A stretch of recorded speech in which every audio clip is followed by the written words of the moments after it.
오늘 우리에게 주신 하나님의 말씀은 마가복음 1장 9절에서 11절 말씀입니다. 쉬운 성경 말씀으로 봉독합니다. 그때 예수님께서 갈릴리에 있는 나사렛 마을에서 요단강으로 오셔서 요한에게 세례를 받으셨습니다.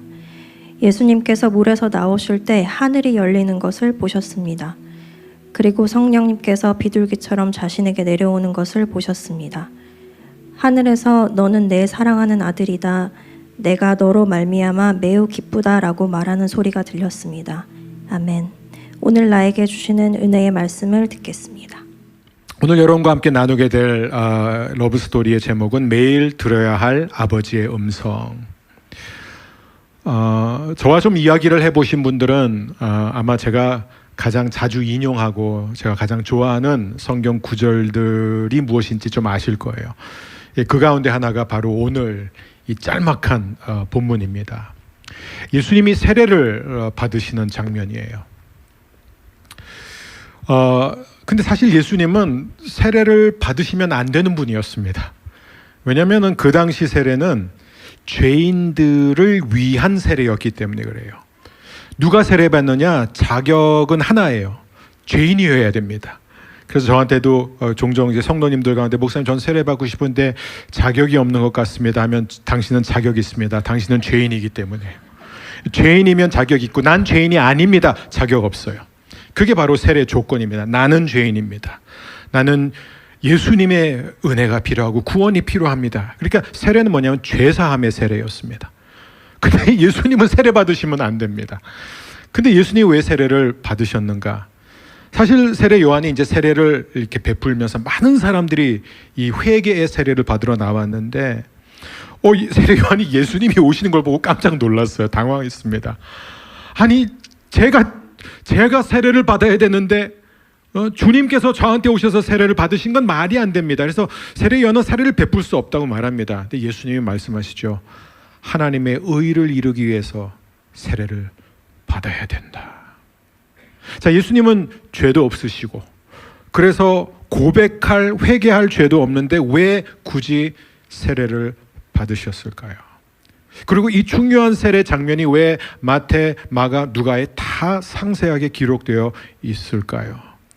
왜냐하면 이 세례는 단지 하나님의 아들의 세례 사건처럼 보이지만 사실 그것은 표면적인 것이고 그것보다 훨씬 더 중요한 메시지, 예수님과 그 자리에 있던 많은 사람들과 오늘 이 자리에 있는 저와 여러분을 향한 하나님의 중요한 메시지가 담겨 있기 때문에 그렇습니다. 자, 예수님께 하나님이 직접적으로 말씀하신 경우는 여러분 다 아셔서 제가 확인은 안 하겠지만 3번입니다. 복음서들을 보면 3번 하나님이 직접 말씀하세요. 예수님한테. 초기에 1번, 그 다음에 중간에 1번, 마지막에 가서 1번. 그런데 3차례 직접 말씀하시는 가운데 2번은 똑같은 얘기를 하세요. 그렇죠? 보통 우리가 생각하면 한 3번 정도만 얘기하시면 3번 다 다른 얘기를 하실 것 같은데 그런데 3분의 2는 똑같은 얘기를 반복하신다는 거예요. 왜요? 그만큼 중요하기 때문에 그렇습니다. 그 얘기는 단지 예수님을 위해서 중요한 것이 아니라 오늘 저와 여러분 안에 있는 가장 근원적인 욕구 3가지를 채워주시는 하나님의 음성이기 때문에 그렇습니다. 자, 그 음성이 무엇일까요? 첫 번째, 우리가 먼저 말씀을 오늘 다시 읽었으면 좋겠어요. 제가 읽어드리겠습니다. 그때 예수님께서 갈릴리에 있는 나사렛 마을에서 요단강으로 오셔서 요한에게 세례를 받으셨습니다. 예수님께서 물에서 나오실 때 하늘이 열리는 것을 보셨습니다. 그리고 성령님께서 비둘기처럼 자신에게 내려오는 것을 보셨습니다. 하늘에서 너는 내 사랑하는 아들이다. 내가 너로 말미암아 매우 기쁘다라고 말하는 소리가 들렸습니다. 첫 번째 예수님이 들으신 게 뭐죠? 사랑한다였어요. 이 사랑의 고백. 여러분 마지막으로 사랑의 고백을 언제 들으셨어요? 정말 복된 부부는 오늘 아침에 아마 서로 고백하셨을 거예요. 혹시 그런 분 계시면 손 들지 마세요. 손 드시면 괜히 다른 분들 또 배 아프고 비교되니까. 예. 사랑한다. 여러분, 이 사랑의 고백이 얼마나 중요한지, 그냥 사랑하면 되지, 그걸 굳이 말로 할 필요가 있느냐? 말로 해야 됩니다. 사랑하는 자녀들아, 너희가 말과 혀로만 사랑하지 말고 행함과 진실함으로 사랑하라 라고 사도 요한은 하나님의 말씀을 우리에게 전하셨는데, 근데 여러분, 말과 혀로는 사랑하지 말고 행함으로만 사랑하라 라고 한 게 아니라 말과 혀로만 사랑하지 말라는 거예요. 무슨 얘기냐면 하나님의 사랑, 그리고 모든 인간의 사랑은 혀에서 출발합니다. 고백에서 시작되는 것입니다. 여러분, 성경을 보세요. 왜 그냥 마태나 마가나 누가가 그냥 하나님이 예수님을 사랑하시더라 이렇게 쓸 수도 있었어요. 그런데 그렇게 쓰지 않고 굳이 하나님께서, 그것도 어떻게 해요? 이걸 원어로 읽으면 그냥 하늘의 문이 열렸다가 아니라 스키소라는 이 동사가 사용되는데, 이 스키소가 무슨 뜻이냐면 갈기 찢어버리다라는 거예요. 그래서 이 정신분열증을 스키소프레니아라고 그러잖아요. 그러니까 하나님이 얼마나 지금 예수님한테 하고 싶은 얘기가 얼마나 있었는지, 그러니까 그거를 기다렸다는 뜻이, 예수님이 세례를 받기 위해서 물에 들어가셨다가 나오신 다음이 아니라 나오시면서 동시에, 그래서 여기에 또 우리가 마가복음 복음의 능력을 배우면서 우리가 그때 뭐를 생각했죠? 에우투스라는, 즉시 그 자리에서 지체 없이 하나님께서 나오신과 동시에 하늘을 찢어가면서 뭐라고 말씀하셨어요? 사랑해, 이거예요. 사랑해, 사랑한다. 사랑하는 여러분, 하나님의 아들도 창세전, 영원전부터 아버지와 늘 하나셨던 그분도 이 땅에 내려오셔서 인간의 육신을 입고 우리와 똑같은 사람이 되어 사는 동안에 반드시 직접 들으셔야 했던 것이 바로 아버지로부터 사랑한다라는 고백입니다. 저는 오늘 이 자리에 여러분 모두의 마음이 활짝 열려서 하나님께서 여러분을 향해 사랑한다, 그 음성을 듣게 되기를 바랍니다. 아니, 사실 여러분 이미 들었어요. 부족한 저를 통해서 들으셨습니다. 그게 바로 아버지의 음성이라는 것입니다. 사랑한다. 그런데 여기서 끝나지 않습니다. 두 번째가 있어요. 두 번째, 우리의 가장 기본적인 니즈가 뭐냐? 그것은 바로 정체성의 확립이에요. 정체성. 하나님은 그냥 사랑해라고 하지 않습니다. 뭐라고 말하냐면 내 아들아 사랑해, 이렇게 말씀하십니다. 너는 내가 사랑하는 아들이다, 이렇게 말씀하세요. 이게 무슨 얘기냐면, 내가 너를 사랑하는 이유는 네가 내 아들이기 때문이야, 그 얘기를 하는 거예요. 그러니까 예수님이 그날 하나님의 음성, 아버지의 음성을 통해서 무엇을 확신하게 되느냐? 나는 하나님의 사랑받는 자녀다라는 것입니다. 이게 너무 중요해요. 아들이기 때문에 사랑하신다는 것입니다. 이 하나님의 자녀됨의 확신, 하나님의 아들과 딸됨의 확신은 우리로 하여금요, 엄청난 자신감과 안정감과 견고함을 줍니다. 내가 누구인지를 내가 분명히 알기 때문에 예수님께서 3년 반의 공생기간 동안에 많은 사람들의 의견과 반대와 공격과 평가와 이런 모든 것에 전혀 요동하지 않고 휩쓸리지 않고 오직 십자가 그 외의 길을 끝까지 걸으실 수 있었던 이유는 무엇이냐? 나는 사랑받는 하나님의 아들이다라는 것을 알았기 때문입니다. 여러분, 혹시 어떤 분들은 부모님이 정말 사랑하셨지만 매일매일 사랑해, 내 딸 사랑해, 내 아들 사랑해 라는 이 확증을 매일 받지 못하고 자라나셨을 수 있습니다. 그런데 이것이 중요합니다. 우리 하나님은 그런 육신의 부모님과 다릅니다. 우리 하나님은 굉장히 적극적인 분이에요. 우리가 러브스토리에서 가장 먼저 배운 게 뭐냐면, 하나님의 사랑은 우리가 이 땅에서 경험한 어떤 사랑도 능가하는 사랑입니다. 비교가 안 돼요. 하나님의 사랑은 이 세상 어디에도 없다는 것입니다. 그래서 우리는 그 사랑을 그냥 배워서 되는 것이 아니라 모든 지식을 뛰어넘는 그 사랑은 우리가 직접 경험할 때만 깨달을 수 있는 것이죠. 그리고 그 하나님의 놀라운 사랑을 우리가 지난주에 배운 것은 뭐예요? 하나님의 사랑을 우리가 경험할 때는요, 우리는 그 사랑 앞에서 놀라고 충격을 받습니다. 하나님, 어떻게 이런 나를 이렇게 사랑할 수 있습니까? 그게 바로 하나님의 사랑의 특징이에요. 어제 주신 그 사랑이 아니라 매일매일 우리에게 부어주시는 그 사랑의 힘으로 여러분이 날마다 세워지기를 주님의 이름으로 축복합니다. 너는 내 아들이야. 내가 너를 사랑해.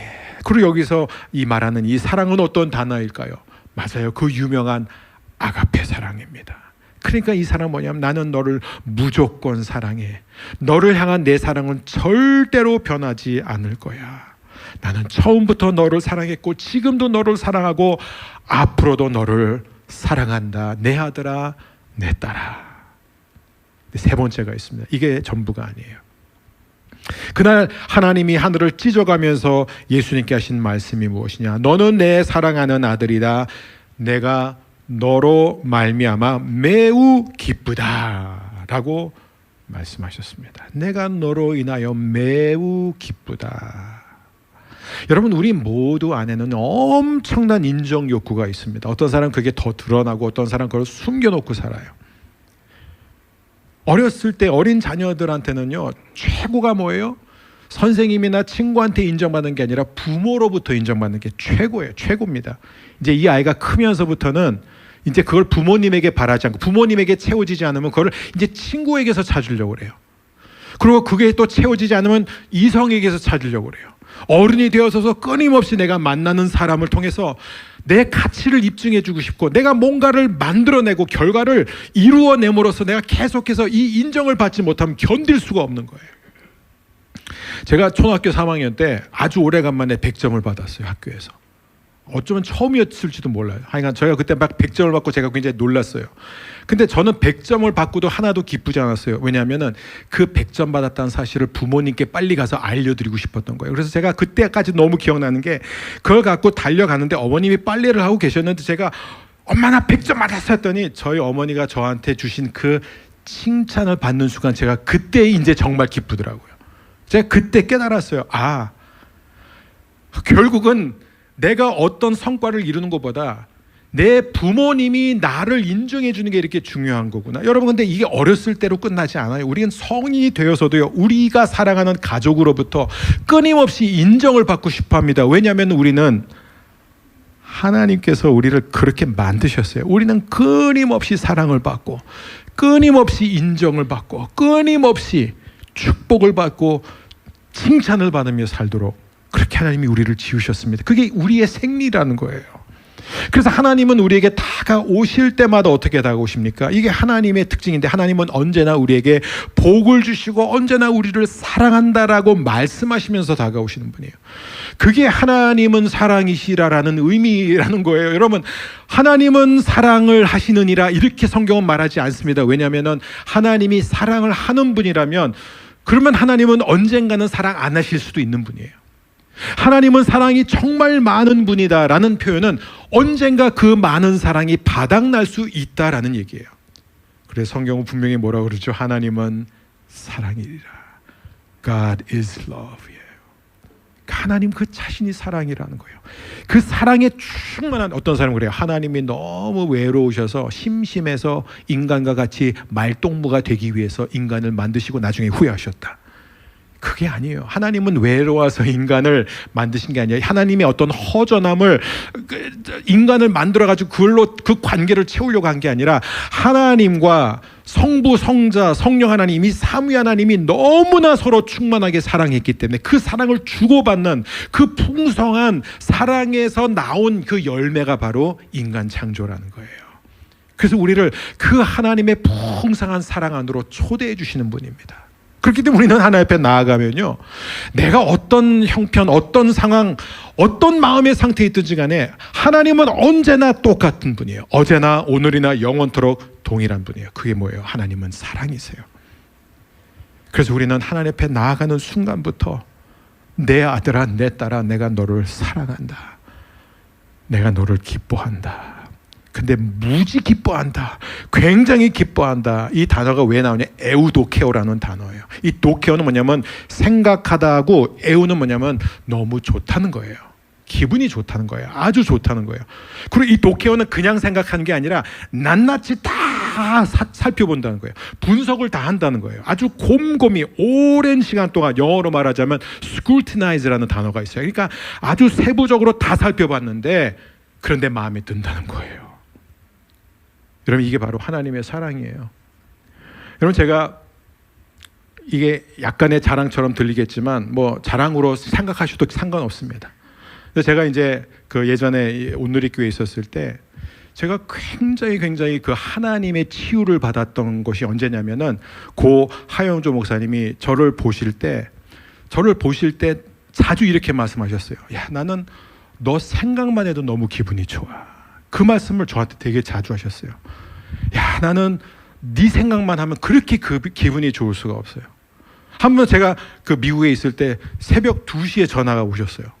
그리고 목사님 하신 말씀이 네가 생각나서 전화했어요. 그러니까 뭐냐면 저는 그때 목사님이 나를 이렇게 사랑해 주시는구나에 감동받은 것도 있지만 저는 그때 정말 하 목사님을 통해서 하나님의 사랑을 너무 느꼈어요.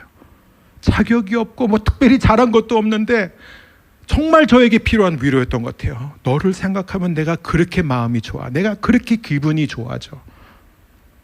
여러분, 하나님의 마음이 그렇다는 거예요. 어떤 분들은 지금 하나님 앞에 나왔어요. 예배도 나왔어요. 그런데 뭔가 이렇게 하나님 생각하면 죄송해요. 뭔가 이렇게 하나님이 좀 나한테 좀 짜증도 나고 좀 지쳐있고 너 언제까지 그렇게 살 거야? 그래서 너 지금 몇 번째야 도대체? 나도 참는데 한계가 있어.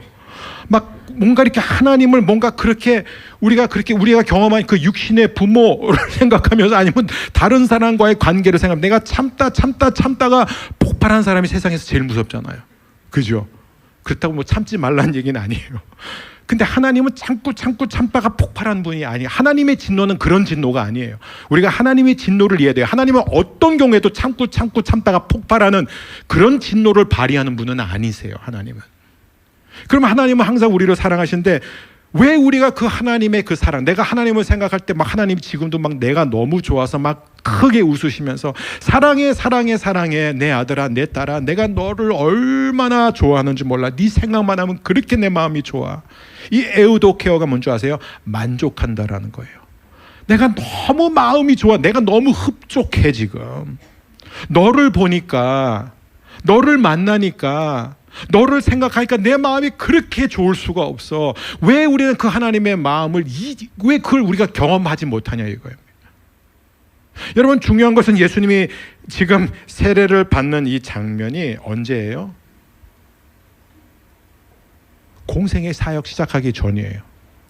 이 중요한 것을 우리가 놓치면 안 됩니다. 이게 무슨 얘기냐면 예수님은 아직까지 한 번도 병든 사람을 고친 적이 없고 아직도 한 번도 귀신을 쫓아낸 적이 없고 아직까지 한 번도 그 어떤 기적도 행하신 적이 없습니다. 어떤 기적도 행한 적이 없어요. 그렇다고 해서 뭐 누군가에게 하나님의 나라를 전한 적도 없습니다. 어떤 사역과 봉사도 기록상으로는 아무것도 하신 게 없어요. 그리고 심지어 나이가 30대 초반이에요. 이때 예수님이 30세가 아니라 30대 초반입니다. 그러면 우리는 요즘은 30대 초반이면 새파랗게 젊은 청년이에요. 요즘은. 그런데 예수님 시대는요, 어떤 랍비들의 문헌들을 보면은 18살, 19살이 됐는데 아빠가 되지 않은 남성은 살인자라고 그랬어요. 왜냐하면은 애가 그때쯤은 태어났어야 되는데 애를 낳지 못한 살인자라고 하는 그런 이상한 문서도 나오지만, 그러니까 대부분의 사람들은 10대 때 결혼하고 30대 초중반 되면 할아버지가 됩니다. 그러니까는 예수님의 그 당시 30대 초반은 어떤 의미에서 오늘날 50대 초반. 그러니까 예수님이 40대 후반, 50대 초반까지 사실상 아무것도 드러낼 만한 것을 하신 적이 없어요. 그러니까 왜 하나님이 이 예수님이 내가 너를 생각하면 너무 좋아, 왜 그러실까요? 하나님은 처음부터 예수님을, 처음부터 저와 여러분을 사랑하시고 기뻐하셨기 때문입니다. 여러분, 그걸 놓쳐서는 안 돼요. 하나님이 언제부터 여러분 사랑하셨나요? 언제부터요? 여러분이 결혼하신 분들은 언제부터 서로 사랑하셨어요? 뭐 첫 만남서부터 사랑했을 수도 있고, 만나다 보니까 사랑할 수도 있고, 그리고 결혼하기 전까지도 사랑하지 않았는데 결혼하고 난 다음에 사랑한 제 후배 중에서 그런 후배가 있어요. 제 후배 목사인데 자기는 막 억지로 결혼하는데 자기가 어떡하냐고, 아버지가 하라고 해서 하는데 자기 큰일 났다고 막 결혼 전날 저한테 찾아와서 기도까지 받았어요. 그런데 결혼하고 나서 6년이 지나고 10년이 지난 다음에 저한테 뭐라는 줄 아세요? 내가 이 여자랑 결혼한 게 세상에서 제일 잘한 거라고, 안 사랑할 수가 없다고, 너무너무 사랑한다고. 그런 경우도 있을 수 있어요. 그런 경우도 있을 수 있어요. 뭐 옛날에는 많이 그랬죠. 보지도 않고 결혼했으니까. 근데 사랑하는 여러분, 근데 우리는 왜 이 하나님의 놀라운 사랑을 왜 경험하지 못할까요? 하나님 지금도 우리를 너무너무 사랑하시는데. 여러분, 우리가 하나님의 사랑을 누리지 못하고 경험하지 못하는 이유는 하나님께 있지 않아요. 그 원인은 절대로 하나님께 있죠. 하나님이 나를 안 사랑해서가 아니에요. 하나님이 지금 나한테 화가 나서 아니에요. 하나님이 언제부터 나를 사랑하셨는가? 여러분, 저를 한번 생각해요. 하나님이 언제부터 저를 사랑하셨을까요? 제가 처음 교회 유치원 다닐 때 처음 교회 들어가는 그 순간부터 하나님이, 그래, 너 내 마음에 든다. 야, 네가 스스로 나를 찾다니. 아니면 제가 초등학교 3학년 때, 주님, 제가 목회자가 되겠습니다라는 그 부르심 앞에 제가 나갔을 때, 그래, 너는 역시 달라. 내가 이제부터 너 사랑하리라. 아니면 제가 중학교 때 세례 받았을 때, 아니면 고등학교 때 성령 세례 받았을 때, 그래, 넌 이제 성령의 사람이 되었구나. 내가 이제부터는 진짜 너를 사랑하리라. 하나님이 그러셨을까요? 아니에요. 하나님은 제가 하나님을 전혀 모를 때, 하나님을 인정하지도 않고 그냥 죄 가운데 있을 때부터 하나님은 저를 사랑하셨어요. 여러분도 똑같습니다. 하나님이 언제부터 여러분 사랑하셨어요? 영원 전부터 사랑하셨습니다. 그걸 우리가 놓치면 안 됩니다. 그렇게 하나님 우리를 사랑하세요. 그렇기 때문에 우리가 매일 하나님의 사랑을 경험하지 못하는 이유는 무엇일까요? 그것은 하나님께 원인이 있는 것이 아니에요. 그리고 어떤 의미에서 우리한테도 그 원인이 있잖아요. 내가 지금 죄를 아직 고백하지 않았기 때문에, 내가 아직 세례를 받지 않았기 때문에, 심지어 극단적인 예를 드릴까요? 내가 아직도 하나님을 믿지 않기 때문에. 그럼 여러분이 그러면 하나님을 믿기로 하면 그때부터 하나님이 여러분 사랑하신다면 여러분 영원히 하나님 믿지 못할 거예요. 하나님이 여러분을 사랑하시고 부르셨기 때문에 여러분이 하나님을 향해 눈을 뜰 수 있는 것이에요. 그래서 예수를 믿는 사람, 하나님의 자녀는 자랑할 게 없고 내세울 게 하나도 없습니다. 제가 회개를 했더니 주님이 나를 사랑하시고, 제가 세례를 받기로 했더니 주님이 나를 축복하셨습니다 라고 말한 것 자체가 신학적으로 완전히 틀린 거예요. 하나님이 나를 사랑하시기 때문에 제가 하나님의 자녀가 되었고, 하나님이 저를 사랑하시기 때문에 제가 죄를 고백하게 되었습니다.